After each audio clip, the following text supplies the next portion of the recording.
presidente Luiz Inácio Lula da Silva, do PT, afirmou em entrevista ao WW Especial Presidenciáveis que o Banco Nacional de Desenvolvimento Econômico e Social, o BNDES, vai voltar a ser um banco de investimento. Lula afirmou que na economia não há mágica, que terá de colocar crédito para as pessoas e que o BNDES vai, portanto, voltar a ser um banco de investimentos. A fala do candidato de restabelecer o protagonismo do banco como grande financiador de investimentos é criticada por economistas ouvidos pelo CNN Brasil Business. Para Luiz Fernando Figueiredo, ex-diretor de política monetária do Banco Central, durante o governo Lula, o banco emprestou dinheiro para grandes empresas com um baixo custo, o que impediu, ao longo do tempo, o desenvolvimento do mercado de capitais. Ele diz ainda que não há evidências de que essa política tenha tido um impacto positivo. Então, eu aproveito esse assunto que é destaque lá no nosso site para jogar para uma análise aqui do pessoal que está conosco na Arena Eleições. E começo com você, Felipe Moura Brasil. De que forma que você vê essa proposta que foi apresentada por Lula ao WW Especial Presidenciáveis e também essa crítica que vem por parte do mercado? Olha, Evandro, a questão é onde que ele vai investir. O que se tem de histórico do Lula é o investimento do BNDES em ditaduras estrangeiras, por meio da Odebrecht, é a política dos campeões nacionais, é privilégio a empresário que já tem muito dinheiro. Foi isso que a gente viu acontecer durante os governos do PT. Por isso eu olho com muita desconfiança quando ele fala do uso que vai fazer a respeito do BNDES. Uma das críticas do candidato Ciro Gomes, por exemplo, às políticas do Lula, é que ele beneficiou justamente muito mais a elite econômica com mais volume de dinheiro do que a população de baixa renda, que recebe, evidentemente, o Bolsa Família, que recebia o Bolsa Família, que foi transformado pelo Jair Bolsonaro no Auxílio Brasil. Então, é essa elite com a qual o Lula viajava, com jatinho, como era o caso do Eike Batista, como era o caso da Odebrecht. O BNDES ajudou a financiar a construção do Porto de Mariel em Cuba, teve obras na Venezuela de Hugo Chávez com seu sucessor Nicolás Maduro, tudo isso que apareceu em investigação, inclusive com depoimentos do João Santana e da Mônica Moura, que eram os marqueteiros petistas. Então, houve um uso absolutamente inapropriado. Tomara que o BNDES, num eventual governo Lula, possa ser usado de uma maneira melhor para aqueles que realmente precisam, de uma maneira justa, com equidade e com a devida transparência, que faltou bastante também. Raquel Landim, quem critica diz que isso impede o desenvolvimento do mercado de capitais.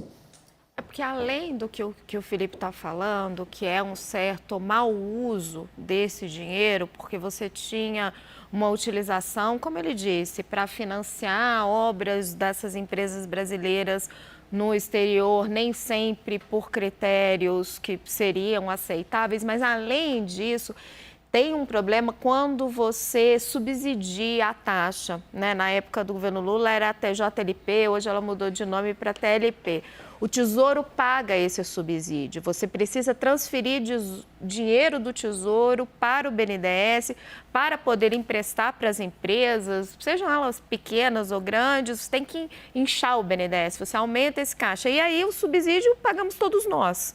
Então, você precisa ver o quanto isso é efetivo. Os estudos dizem que é pouco efetivo, que é melhor você deixar que essas empresas, particularmente as grandes, se financiem no mercado de capitais, peguem dinheiro lá fora. O Lula, salvo engano, ele já chegou a dizer em algum momento nessa campanha que queria focar mais nos pequenos, médios empresários. Era um caminho para fugir dessa parte que o Felipe estava lembrando do BNDES, dos escândalos. Da política dos campeões nacionais, dos escândalos Odebrecht, Eike, JBS, etc.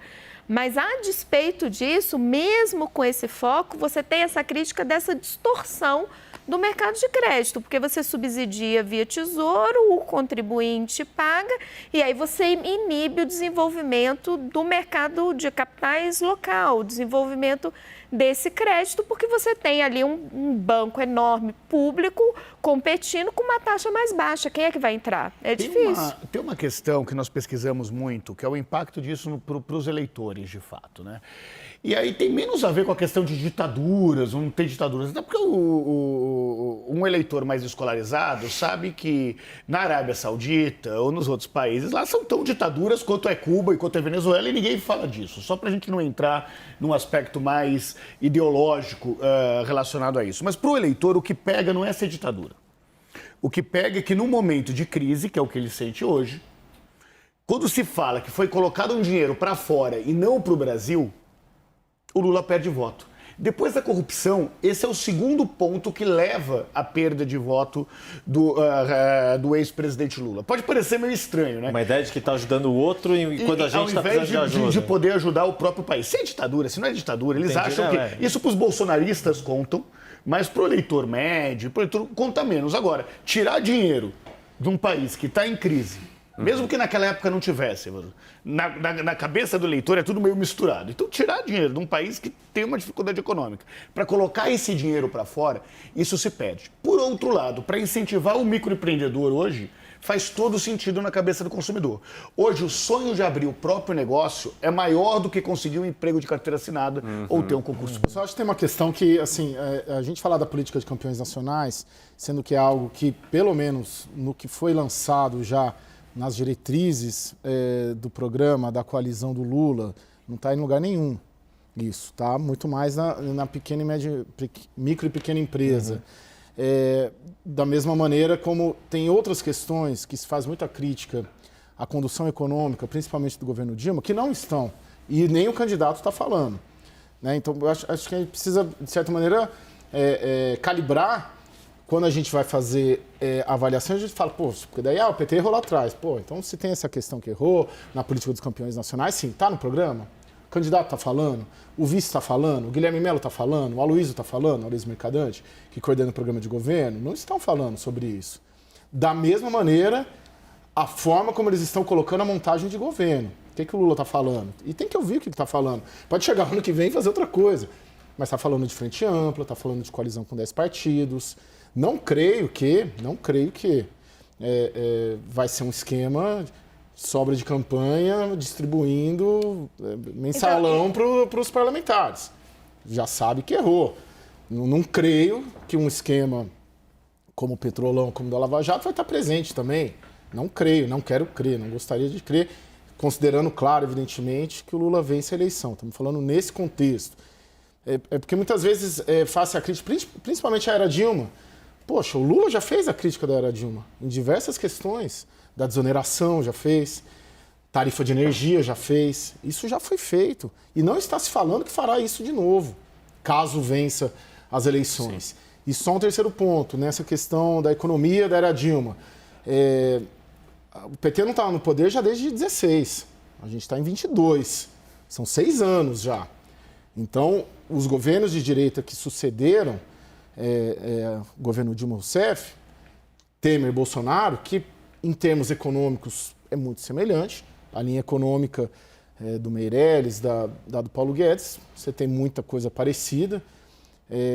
Também, o estado que estamos hoje, não dá para a gente culpar tão somente o que aconteceu na era Dilma na condição econômica. Você tem 6 anos aí de gap para ajudar a entender o estado que a gente está. É que, para mim, Caio, isso é um pouco confuso quando a gente olha o programa de governo. Sim, eles não falam em dinheiro em reeditar a política dos campeões nacionais, mas eles falam de usar o BNDES para incentivar arranjos produtivos nas áreas em que somos competitivos. É parecido, parece que muda só o foco do tamanho da empresa. Eles falam que é preciso aumentar o tamanho do banco, continuar interferindo no mercado de crédito. É difícil, com as informações que a gente tem hoje, saber exatamente qual o papel que o PT enxerga para o BNDES.